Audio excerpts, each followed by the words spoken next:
Figure out why you are unhappy. Unhappiness is not knowing what we want and killing ourselves to get it. Don Herold.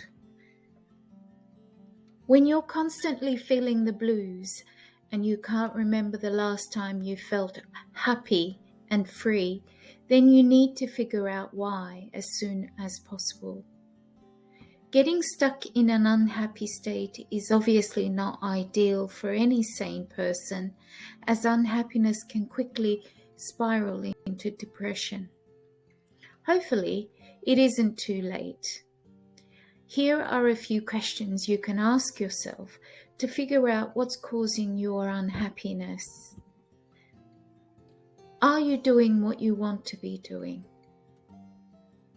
Ask this very important question to yourself. If you answer no, then what are you doing about it?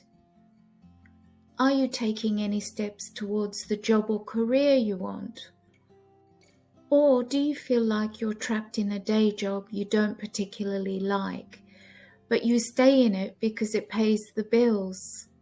For many people, this is a common dilemma.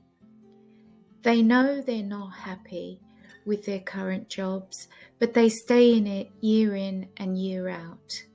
They may not like it, but they feel like they have no other choice. Over a period of time, their day jobs become their comfort zone. They become afraid of pursuing their passions. If you're one of them, then you need to figure out how you can free yourself to pursue your interests and your passions in life. In the beginning, you probably didn't have a lot of say in the matter. Your parents probably didn't support your dream to become a musician or a professional athlete or an artist. They've probably heard horror stories of people who pursued their passions and ended up hungry and homeless. Since you're too afraid to disobey your parents, you do their bidding and work at a job you dislike. If this story sounds familiar, or if you're still trapped in this position, then it's time to do something about it. Can you find a way to pursue your passion? What steps are you taking to free yourself of this trap? Your answers will hopefully help you see the light, so you can finally start pursuing the career that will make you happy. Are your thoughts making you unhappy? You have a say about what goes on in your mind. That is, you have a choice about the kind of thoughts you allow to run through your head. You can choose to think positively, or you can choose the opposite. If you choose the latter, then obviously it's going to make you unhappy. Of course, you can easily tell yourself to stop thinking negative thoughts, but this is easier said than done. We can bump our heads all we want, and the negative thoughts will still continue in the background. This is literally why some people go crazy. They hear voices and they can't stop listening to it no matter what they do.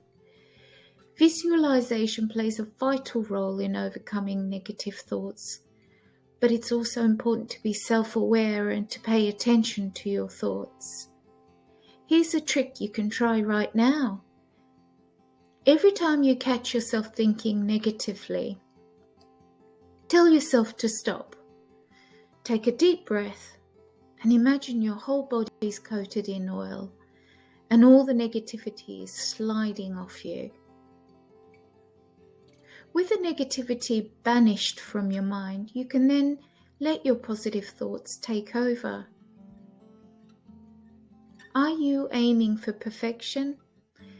There are lots of things you can be aiming for. Perfection isn't one of them. Why? Because when you set perfection as your ultimate goal, you're inevitably setting yourself up for failure. Not just any failure, but a catastrophic one at that, especially if you give it your all. Instead of perfection, aim for something more realistic like excellence, for instance. It's still high up on the achievement scale, but at least it's more attainable. Not a single one of us is perfect, so why aim for perfection? Perfection is, to put it bluntly, overrated. When you aim for perfection, you set a bar so high that when you make a single tiny mistake, it can cause everything you've worked for so hard to crumble. When you aim for excellence, however, you give yourself a fighting chance to succeed. You're not going to be scared to go out there and make a fool of yourself because you know your chances of making it are good. You use your mistakes and your failures as learning experiences. And the other benefit of aiming for excellence, you've always got some more room to grow. You can be the best performer at work, in school, or your sport, and still have the opportunity to do an even better job next time. Once you've figured out why you're unhappy, you'll be able to move forward and finally be on the path to creating happiness in your life.